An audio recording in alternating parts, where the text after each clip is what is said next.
Ça va plus être mai, juin, c'est là qu'il faut surveiller.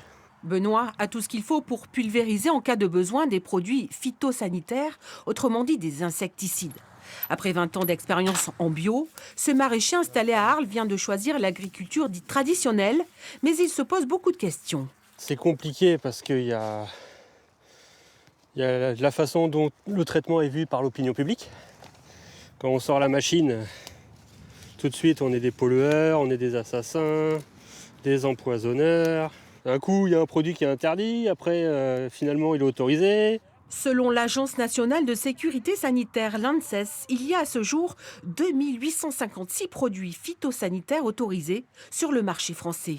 Il y en a beaucoup, mais il y en a de moins en moins qui sont autorisés. Ceux qui sont mis en remplacement sont moins efficaces.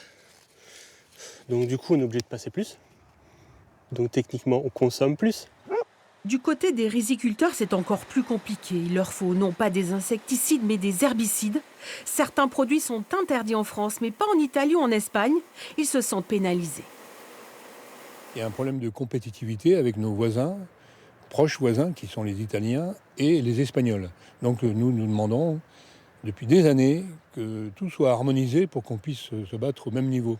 Le syndicat a répertorié les molécules nécessaires pour que la filière survive et demande même chaque année des dérogations pour les utiliser.